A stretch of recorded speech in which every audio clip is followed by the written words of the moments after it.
In this video, I'll give you a couple of points for jobs seekers who are looking out for either they're looking for a job to survive, sustain, or they're looking for a better job, means well-paying job. And this can be used for any individuals, especially in the Middle East. It's primary target, but also back home in your country. But I would say just be a little careful when you're using this in the West, and I'll explain to you why. Okay. What prompted me to make this video is the number of people who send me messages with generic statements like, "Can you help me get a job? Can you help me? I need a job. Can you help me?" So then obviously the question is, okay, help. What do you mean specifically? Oh, I've applied everywhere, 100,000 places, sent emails, gone there. Just can you get me an interview? Just get me an interview. Yeah, boss, here's common sense. Nobody on this planet, unless he knows you or feels sorry for you, means he can personally see you, that he will call up his contact, connection, or someone who he has had a relationship for very many years, and tell him, please give me your time, your, block a day of yours, being a decision maker, and entertain this guy. Because if in case you turn out to be a mistake or you're not fit, I've wasted his time. Then second time I can't go to him for a favor, right? And you are a nothing nobody to me. I know you are doing it out of necessity, but I don't know you, boss. And I get at least minimum 10 requests per day. Just imagine if I were to bombard my one client or one customer, one friend 10 times a day. Finally, he'll block me, right? Okay, so I've written down a couple of points here. And I hope it sheds a little bit of light and guides you. Okay. This is for people who don't want to pay for my service, but want some advice. Number one, understand this much that getting a job, searching for a job is a job. It's like how you work 8 to 5 or 8 to 6. Getting a job is a job in itself. You have to get up early in the morning, have a plan of action, go through the day, executing that action, that plan of action. How many people you will physically meet? Where will you go? Where are the cold calls? I'm not talking of emails. Sitting at home and just sending 100,000 emails, copy, paste, forwarding. That will never work. And I hate people who do that. You know, I told you, right? I get at least 10 people asking me for jobs. In my spam folder, over 1,000 people have forwarded their CVs, unsolicited, thousands, and they are all in my spam folder. Google marks you as a spammer, as someone who is just randomly sending. And, if you take any of these services, 100,000 emails they will send to decision makers, it's all rubbish. Yeah. Tell me, would you read 500 emails from unknown people for unknown subjects not of interest to you? No. You go to the office, your boss gives you work. Are you going to sit and look at, oh, these 20 people want jobs, let me read their CVs and all? No. So use your bloody common sense, yeah. You start sending forwards, copy-pasted cover letters, generic CVs or AI CVs. I'll challenge you. It will be either marked as spam or automatically deleted. So you're wasting your time. You need to plan out your day, physically go in meeting people, physically. Because when a person meets you face to face, they have to give you those few seconds of attention. But over here, the only caveat is use common sense. Don't be a stalker. Don't be someone who, let's say the CEO of the company just came to the office or manager and you stand right in face, "Sir, I'm looking for a job." He'll take the security and get you banned. So number one is getting a job is a job. And you have to plan out the night before. Have an Excel sheet, serial number, company name, who's the person, okay, the name of the person, designation. This is how I used to do. Then description or description I'll put last. Then phone number, mobile number, email address, okay, different columns. And then the next one would be the description has to update. When did I last meet the person? When did I meet the person? How was the interaction? What were my notes? Let's say I met you, you're a decision maker, and you give me a slight positive vibe, and you said, check with me after 2 weeks. So I write there, guy gave me positive vibes. He's a nice guy. He told me to check after 2 weeks. So you have to write all this down. Okay. And then you have to analyze. Okay, he gave me positive vibes. Was it because he was in a good mood, or was it because he was in a hurry? Was it because he's a nice person, or was it because he's just being diplomatic? Okay, all that. So, number one is getting a job is a job. Number two is you have to be obsessed day and night. You have to think, eat, sleep, shit, fart, everything, job. You go for exercise, you think of a job. You go meet your girlfriend, you think of a job. You even watch an adult movie, you think of getting a job. It has to be your life's mission. You should not be able to breathe. And I know if someone doesn't have a job, you will say, yeah, I was doing it like that. Then your strategy is wrong.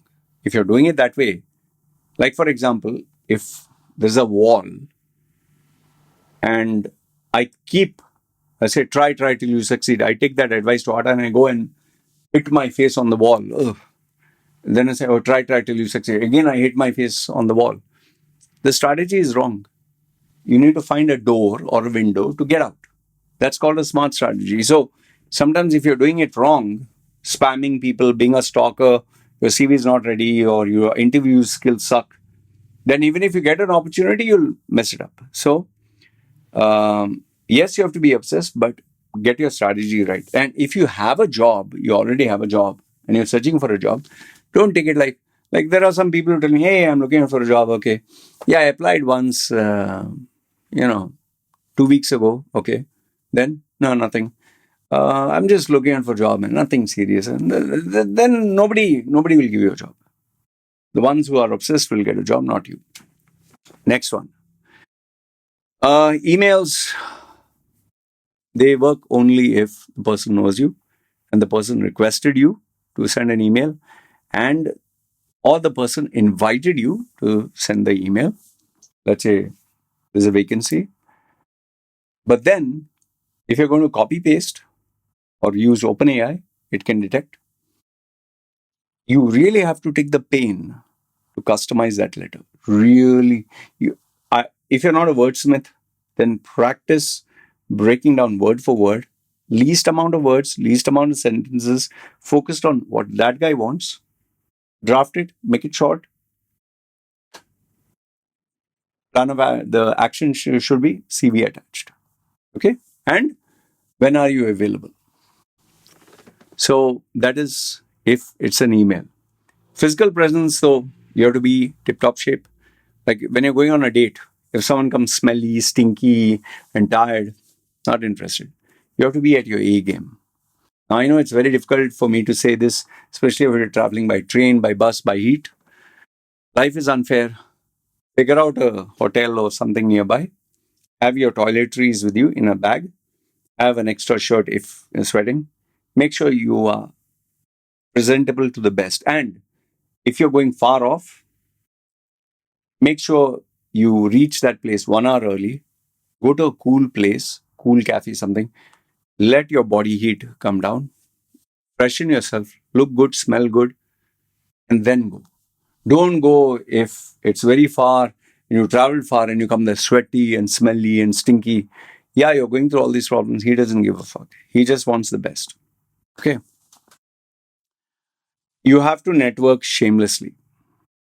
You have to ask shamelessly. Yes, people are asking, I don't have a job. Can you help me? Okay. That's a good first approach. But then do you see how stupid this statement is? I want a job. Can you help me? I'm not saying now start giving me your entire story. There are some people who give me one full A4 size page. The longest I got was 4 pages. Full life story from the day he was born to all the tragedies he faced. I didn't have time to read through it. I deleted it. So neither is one line nor is the autobiography. Then people take the approach, Loy, big fan of yours, love your videos. They try that approach. trying to be in my good books. Been there, done that. Like they say, no, don't teach your father how to sing. I know what you're trying to do. There is that middle ground, no, where you have to be really smart, really smooth. You have to know what to say, how to say it, and you have to be sincere. There's a middle ground, and I'll tell you this. This might surprise you, but there are people who really manage to not only get my attention, they get my intrigue, they they kind of make me want to talk to them, even though I know that this is another guy who's just trying his luck.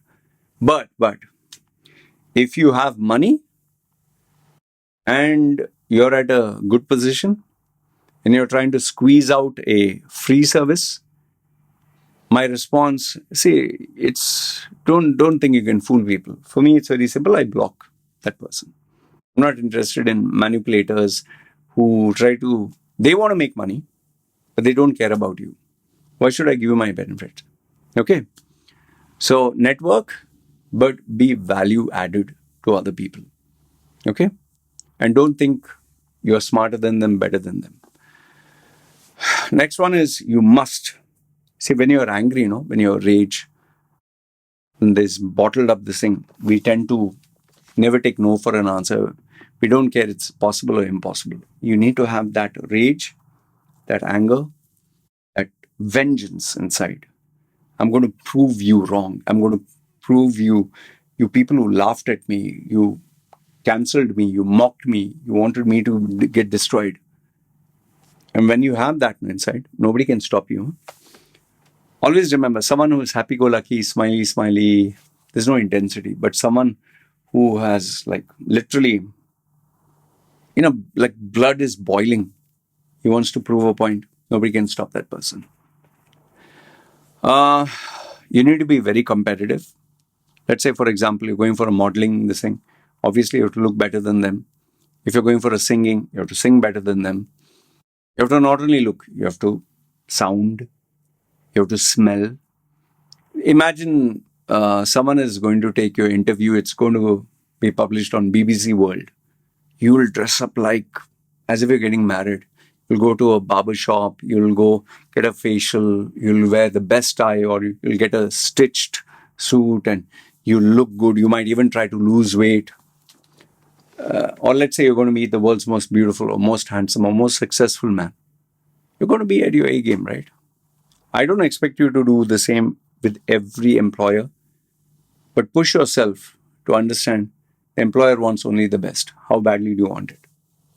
So be competitive in every way, whether it's your nails, whether it's your looks, whether it's your beard, whether it's your hair, smell, whatever. You should know what to say, what is content, and how to say it. Do you see my style of speaking? Like I didn't say you should know what to say and you should know how to say it. What did I say? You should know what to say. See, my hand gesture and how to say it. I know this is not a great this thing, but you see the interaction with the hands, the legs, the hands, eyes, the face, everything. So the delivery matters. Keep it short, especially when you're dealing with the decision maker in front. He may not have time. He may have 30 seconds. And that is why I'll give you another secret. Have a script for 30 seconds. Have a script for 1 minute, 3 minute, 5 minute, 7 minute. Like three, then 7, then 15 and 1 hour. Why do I say that? Suppose you went to the office and you thought you have 1 hour with that guy. And then he looks up and says, hey, listen, man, Rajesh, I thought I could give you time. I just have just 1 minute. Just tell me what you want to say in 1 minute and I need to leave. So then you can't say, no, sir, I practiced for 1 hour. And give it to him in 1 minute or 30 seconds. Say what you have to say and end it. Okay? What to say and how to say it. The next one I know, maybe people will even take a screen grab of this video and try to destroy my name and reputation, but this is a fact. In the Middle East, I don't know about India, in the Middle East, bullshit works. You don't say, like for example, you don't say, I managed to I achieved my target by $100. The guy will be like, $100. I achieved my target $1,000. What? $1,000. But if you bullshit and say, sir, I achieved 15% more, even though it's a lie, means you're good at sales, but you're getting slightly.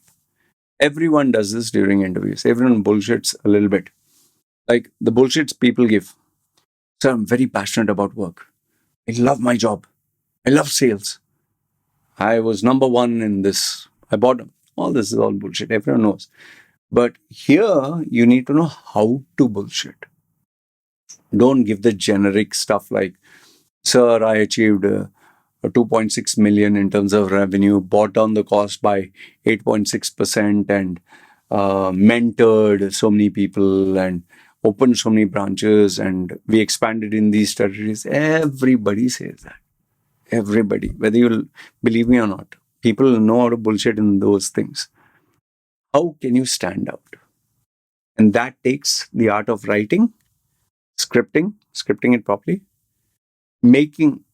refining it so it matches your person. And if in case you're challenged to verify it, you should know how to do it. So bullshit is an art. You should know what to bullshit, how to bullshit, when to bullshit, and whether or not you should bullshit. Okay? That is a video in itself, which will take time, but I'll share with you one day. Okay? And trust me when I say that in the Middle East, bullshit works. Everyone bullshits with everyone. You want proof? Go to social media and see how people bullshit. Whether it's putting a filter, whether it's having all the designer bags or the expensive cars which don't belong to them or their house. Everybody does. That's how the world works. You can't help it. Okay. Very important question you need to keep reminding yourself is what I say, what I communicate, what I tell him or what I talk, or myself, or my CV, how does it benefit him? Why should he take me? This is the best question. Why should he take you? There are 10 people, same qualifications like you, same education, same experience, same expertise, looking better than you, have better networks, have better everything. Why should he take you? What? Lower salary? No, don't do that. What is that something in you? And if you can't answer that, what is the something, then how will the employer know here, boss? I know when people come to me, what is that something? Do you? Accountant. You say, what I can do, accountant? Everyone does accounting. Engineering. Everyone engineers. It's your fucking problem, boss. Sit down with your mentor. Sit down with your coach. Sit down with your senior manager. There is the something that makes you unique as a human being. Everybody is unique.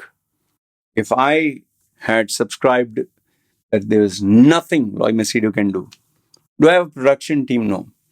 Do I wear suit and tie? No. Have I big education? No. Do I have a research team? No.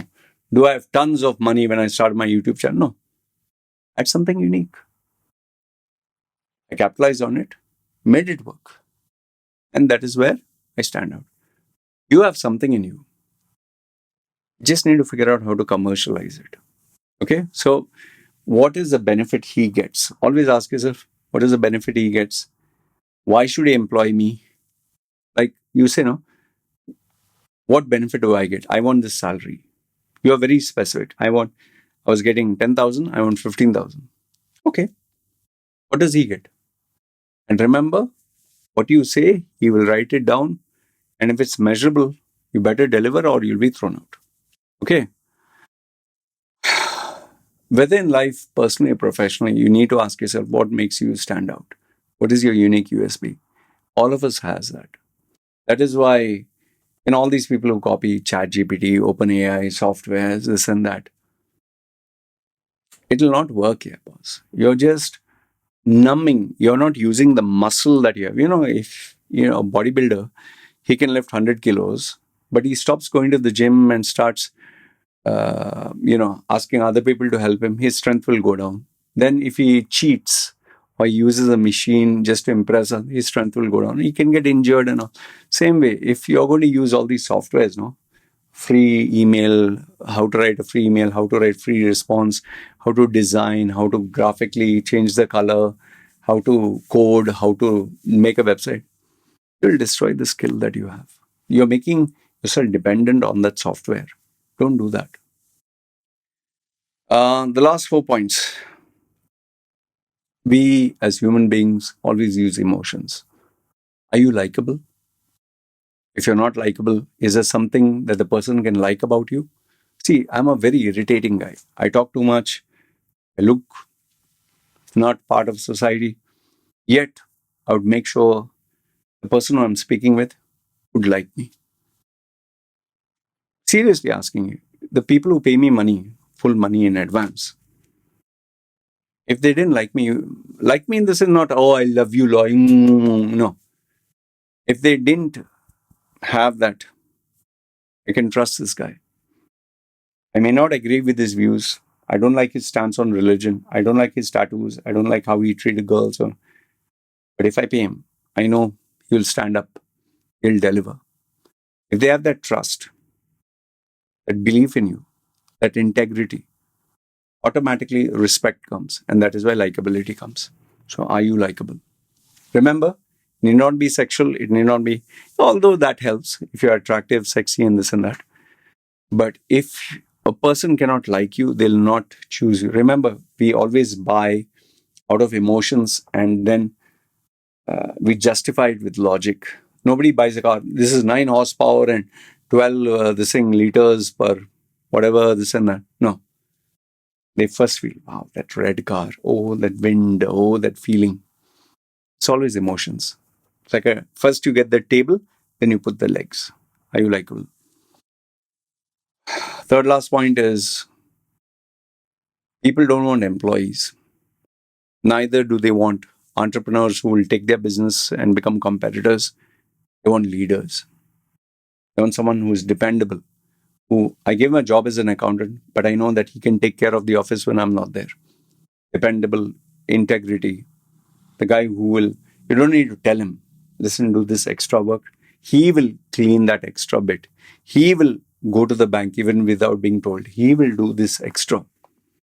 And if you can position yourself that way, why do you think I got so many job offers? Not job offers, contracts.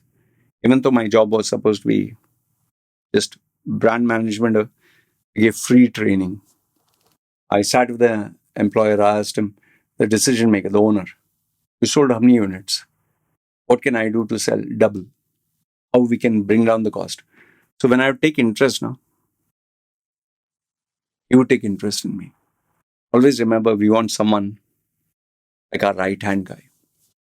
Second last point, are you positioning yourself as an employee, just another worker, another cog in the wheel, another number, or as someone who the employer would see himself? This guy is not employee material. He's not another worker. If I train him, he will manage everybody. He'll be number one. How do you position yourself? And last, if not the least, is a reality. Everybody wants a job. Everybody wants a better paying salary. The very fact that you applied, you want something better. So it's very hard to bullshit. Either you can be, oh, please, sir, please, sir, please, sir, give me the job. I'm going to die. Or you can be, I have another 10 job offers here. Both will not work. There's a balance. And the balance is, yes, I want this job. I really want this job. Okay. But ABCD, these are the bare bones minimum, my ticket or leave it salary. And the reason for this, if I can't get this, I don't think I'll be happy. But if you can give me this, so I'll deliver. So I hope this video added value to you for those of you who are looking for a job. Remember, you give value, you'll get value. Why do you think I made this video? Even though so many of you have not paid me money. I always deliver value. And that is why, because people see me as value driven, they trust me, and then they come to me. And I give advice which is not the generic bullshit. apply and LinkedIn and this and that. I give you the realities of life. That's why people come to me. And that is what makes me unique. And I'm consistent about it. And I keep at it. That's why people know my brand. Machedo is always there in front of your face, whether you hate it or like it. You see me once, you never forget. Tattoos. Think about what I said. You feel this adds value, not just for views, and share it with someone if you want. Put your questions and comments down below. Now, you succeed in what you're looking out for, because once upon a time, even I was searching for a job just to have money for food. So I've been where you are. And remember, no education, no contacts, no money, with this tattooed face. If I can survive in the Middle East, you can. Good, bad, ugly, feel free, comment down below. This is me signing off.